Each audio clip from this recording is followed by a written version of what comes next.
ভাই গেটে যাবেন? জি ভাই যাবো তো। ও আচ্ছা ঠিক আছে ভাই, আমি নোয়াখালী গেটে যাব তো, তাইলে আমি গাড়িতে উঠি। উঠেন ভাই। তুই উঠলি কেন গাড়িতে আমার পাশে? কেন ভাই, আমি গাড়িতে উঠেছি তো কি হয়েছে? আপনিও প্যাসেঞ্জার আমিও প্যাসেঞ্জার। আমি যে গাড়িতে উঠছি ওই গাড়িতে তোর উঠা লাগবে কেন? আমার কি একটা স্ট্যাটাস নাই নাকি? ওই ভাই ওই গাড়ি তোরছে, আপনার সমস্যা কি? আপনিও প্যাসেঞ্জার ওই প্যাসেঞ্জার, ওই কি আপনার কোনো ক্ষতি করছে নাকি? বেটা তুই কি বুঝবি? তুই তো শালার আরেক ফকিরনি। যদি আমার পাশে বসে আমার মান সম্মান থাকবে? আরে ভাই আজব তো, বুঝলাম না ড্রাইভারের কোনো সমস্যা হচ্ছে না, আপনার সমস্যা হচ্ছে কেন? আমার সমস্যা হইতেছে দেখাই তো আমি বলতেছি। ড্রাইভার আপনি একে নামাই দেন তো, আপনার সব টাকা আমি দিয়ে দেবো। ভাই প্যাসেঞ্জার গাড়িতে উঠে আবার নামাই দেবো, এটা কেমন দেখা যায় না? চলেন আমরা একসাথে যাই। এর পাশে বসে আমি যাইতে পারবো না। এখন তুই যদি ওরে নামাই না দিস তাহলে তোর খবর আছে। ভাই আমার একটু তাড়াতাড়ি যাওয়া লাগবে তো, আমি একটু এখানে বসে যাই। সমস্যা নেই ভাই, আপনি ওইদিকে দূরে সরে থাকেন, আমি এইদিকে দূরে সরে থাকছি। আপনার গায়ের সাথে আমার গায়ে টাচ লাগছে না। তোর তো দেখে মনে হয় তুই মুসির ছেলে। আর আমার বাপকে তুই জানাস, আমার বাপ হচ্ছে এই এলাকার সবচেয়ে প্রভাবশালী লোক। আর আমার পাশে যদি তোরে কেউ দেখে তাহলে আমার মান সম্মান কিছু থাকবে? ভাই গরিব মানুষের সাথে চললে মান সম্মান চলে যায় না, মানুষের ভালোবাসা আরো বেড়ে যায়। ভাই আপনার যখন এতই সমস্যা হচ্ছে তাইলে সমস্যা নেই ভাই, আমি নেমে যাচ্ছি। ভাই আমি নেমে যাচ্ছি। আর না ভাই আপনি বসেন, নামলেও নামবো। বসেন আপনি। ভাই আপনি নামছেন কেন? আমি আপনাকে নামতে বলছি। ওনার যদি সমস্যা হয় তাহলে উনি নেমে যাবে। না ভাই, ওনার যখন এতই সমস্যা হচ্ছে তাইলে আমি চলে যাচ্ছি ভাই, সমস্যা নেই, আমি অন্য গাড়িতে করে চলে যাব। এই ভাই আপনি উঠেন তো, ভাই আপনি গাড়ি চালান।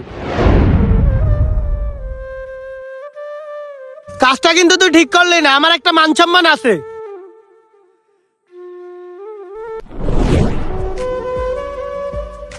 ভাই আপনার জেলাঘাট চলে আসছি। ঠিক আছে ভাই, আমার ভাড়া কয় টাকা হয়েছে? ভাই আপনার ভাড়া 10 টাকা হয়েছে, ভাড়াটা দেন।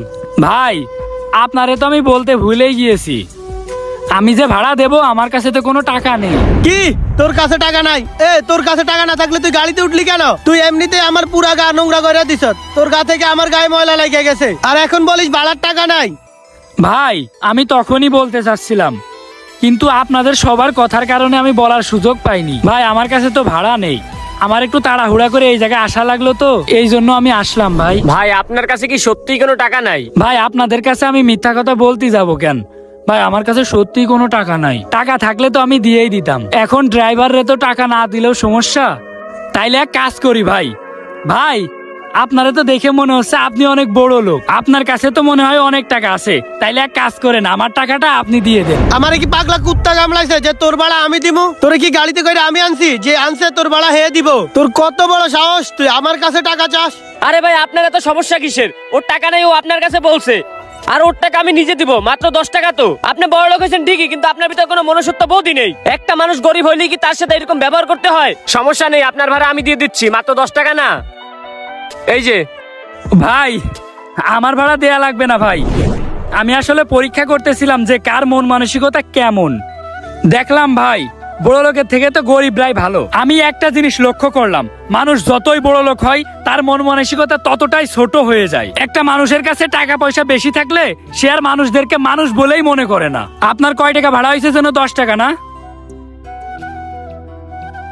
এই নেন 500 টাকা। আর ভাই আমি বুঝলাম না, আমি তো আপনার কোনো সমস্যা করি নাই, আপনিও গাড়ির প্যাসেঞ্জার আমিও গাড়ির প্যাসেঞ্জার, তাইলে আপনার এত সমস্যা কোথায়? মানলাম আপনি বড় লোক, আপনার টাকা পয়সা অনেক বেশি আছে, তাই বলে আপনি গরিবদের সাথে এরকম করবেন?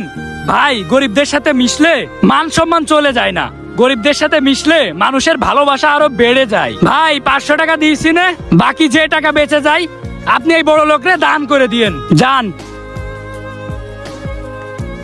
একটা বড় লোক গরিবদের সাথে মিশলে মান সম্মান চলে যায় না, মানুষের ভালোবাসা আরো বেড়ে যায়।